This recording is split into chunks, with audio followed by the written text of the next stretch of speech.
Que se passe-t-il avec Dieu? En croissance, de plus en plus de personnes dans le monde disent donc qu'il est parti, ou que cela n'a pas d'importance, ou qu'il n'existe pas du tout. Je voudrais savoir pourquoi. Je m'appelle David Voas et je suis professeur de sciences sociales à l'University College de Londres. J'étudie l'évolution de la religion dans le monde moderne. Vous savez sûrement que la religion décline en Europe, en Amérique du Nord et dans de nombreux pays développés. Que ce soit mesuré par l'appartenance, la croyance, la pratique ou l'importance accordée, la religion perd du terrain. Et ces faits corroborent ce qu'on appelle la thèse de la sécularisation. L'idée, comme le dit mon ami Steve Bruce, que la modernisation crée des problèmes pour la religion, érode son autorité et mine la participation. Qu'est-ce qui relie la modernisation au déclin religieux? Il y a eu pas mal de suggestions. Une fois que nous entrons en contact avec différentes croyances tantoutieuilles et des cultures, il devient difficile de tenir pour acquis que nous détenons la vérité et que tous les autres n'entrent en être tort. La prospérité nous permet de choisir notre vision du monde. La religion fait face à la concurrence dans toutes ses fonctions traditionnelles. Nous avons maintenant des spécialistes laïcs pour nous soigner, nous enseigner, nous marier, nous conseiller, nous juger, et ainsi de suite. Aujourd'hui, je souhaite me concentrer sur Dieu. Une partie de mes propos vient de mes recherches. Aussi, cela s'appuie sur des décennies de travail des principaux historiens, sociologues et chercheurs spécialisés. Et je citerai leurs livres au fur et à mesure. Le premier point à souligner, c'est que la croyance en Dieu n'est pas une question de oui ou de non. Nous devons examiner 3 questions distinctes mais liées. La première porte sur la substance de la croyance. De quel genre de Dieu parlons-nous? Même en Occident, les gens ont des images différentes de Dieu. La deuxième question concerne son importance. Quelle est l'importance de notre croyance, tant sur le plan personnel que pour la société? Pour certaines personnes, la foi compte plus que tout. Pour certains, leur croyance change peu. Enfin, il y a la force de la croyance. Certains croyants ont des convictions intenses et d'autres sont sujets à un doute extrême. Il existe donc différents degrés de croyance. Mais dans tous les cas, ce Dieu auquel nous croyons ou ne croyons pas a changé au fil du temps. Ce qui a aussi changé, c'est l'importance qu'il a dans ce que nous faisons, dans notre façon de comprendre le monde, dans la manière dont nous sommes gouvernés et par qui, et ainsi de suite. Commençons par la substance de la croyance. Le pape est-il catholique? C'est l'exemple même de la question idiote, mais est-ce que le pape croit en Dieu? Selon les critères des siècles passés? Peut-être pas. Le pape d'aujourd'hui ne croit pas en un Dieu qui envoie des fléaux pour punir les péchés des hommes, qui soutient activement un camp ou un autre lors des batailles, ou qui règne sur un monde enchanté peuplé d'esprits, de démons et de miracles quotidiens. Les conceptions populaires de Dieu sont très variées, mais moins de personnes aujourd'hui qu'autrefois croient en une divinité jugeant et intervenant dans la vie quotidienne. Dieu est de plus en plus perçu comme distant plutôt qu'actif dans le monde. La distance et l'abstraction accrue de Dieu ont réduit l'importance de la foi. Le point final de ce processus est le doute, l'indifférence et l'athéisme pur et simple. L'idée que la science et la technologie ont réduit la place de l'action divine est bien connue. Il est pourtant difficile d'imaginer à quel point le monde était différent il y a 200 ans, avant que Lyell n'explique l'histoire de la Terre et que Darwin n'explique l'origine des espèces. Aujourd'hui, il est presque impossible pour quelqu'un ayant grandi dans une société très développée de croire en un monde enchanté dans lequel Dieu ou des forces spirituelles interagissent constamment avec notre vie quotidienne. Bien que les joueurs de football américains semblent remercier le Tout-Puissant régulièrement, la situation est différente ailleurs.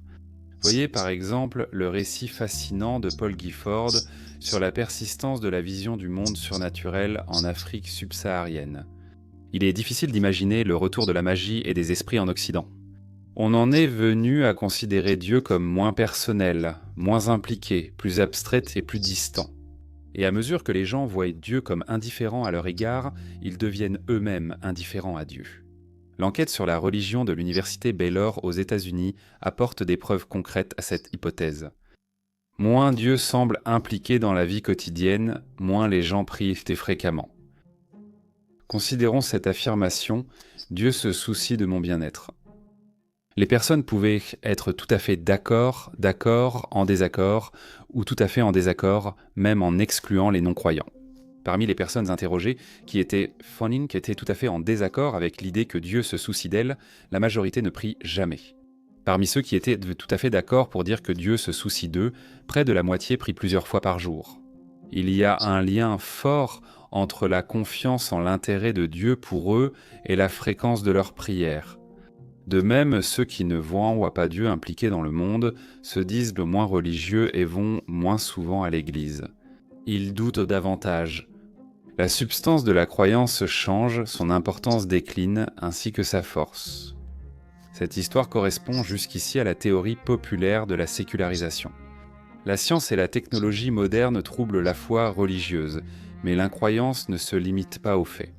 Les valeurs comptent aussi. Les gens cessent non seulement de croire en un horloger divin, mais ils cessent aussi de croire que Dieu est la source de la moralité. Que les organisations religieuses nous disent en ce qu'il veut. Paul Frouzet et Chris Beder ont réalisé une analyse remarquable de 4 concepts différents de Dieu, dérivés des réponses à 2 questions. Jusqu'à quel point Dieu agit-il dans le monde? Et dans quelle mesure Dieu juge-t-il le monde? J'ai déjà parlé de la première question. Concentrons-nous maintenant sur la seconde. À quel point Dieu est-il juge? Et quel est l'impact sur la croyance? Les gens ont cessé d'accepter que l'Église, ou même toute institution, soit chargée de définir les normes sociales et d'imposer l'obéissance à celles-ci. Le fait d'affirmer que Dieu a des opinions sur les rôles de genre, la contraception, le sexe avant le mariage, la cohabitation, le divorce, l'homosexualité, l'avortement et l'aide à mourir a posé problème à la religion. Parce qu'il y a un consensus croissant selon lequel ce sont des questions de choix personnels, les individus sont de plus en plus convaincus de savoir eux-mêmes ce qui était bien ou mal, juste ou injuste. Qui est Dieu pour juger?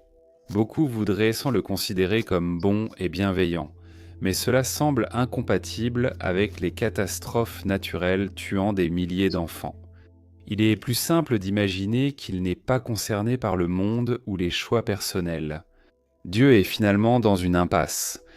S'il est actif et strict, les gens ne croient pas en lui. Mais s'il est distant et impersonnel, alors les gens ne se soucient pas de lui. À un certain moment, le scepticisme devient total. Dans un article initialement présenté lors d'une conférence en l'an 2000, j'ai soutenu que ce que j'appelais la transition séculière est indissociable des autres transitions qui constituent la modernisation. J'ai prédit que la sécularisation se répandrait à travers le monde essentiellement dans le même ordre que la transition démographique. En soulignant que le schéma régional de la sécularisation en Europe correspond étroitement à celui de la baisse des taux de natalité.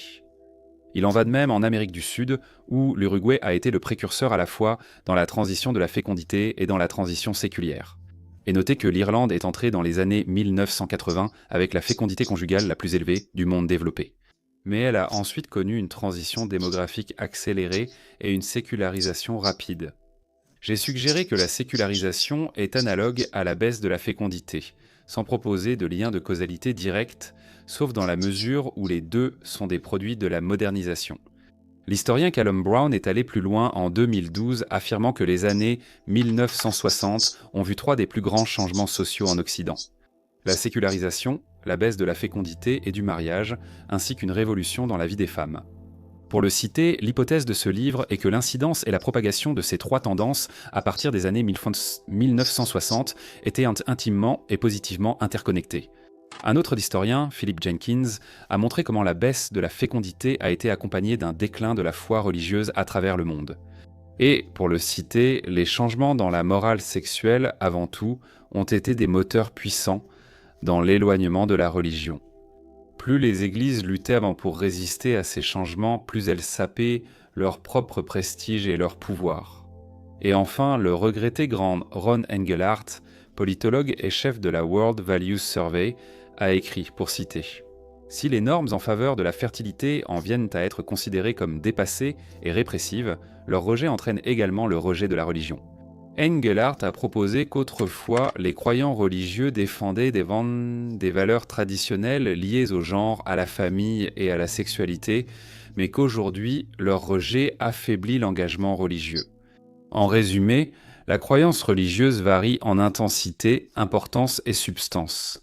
Même les croyants admettent que le concept de Dieu a évolué. Mais l'image de Dieu, qu'il soit actif et jugeant ou distant et détaché, est lié à l'importance qu'on lui accorde, et l'indifférence mène à l'incroyance. Il nous est de plus en plus difficile d'imaginer un être divin qui intervient dans la vie quotidienne ou dans les affaires du monde. Mais nous n'aimons pas non plus l'idée d'être dictés par des agents d'une puissance supérieure qui ne partagent pas nos valeurs. Il y a de multiples raisons au déclin de la religion, mais la perte de croyance en est une. Dieu s'efface progressivement de notre regard. Il convient donc de dire au revoir, mots issus de Dieu.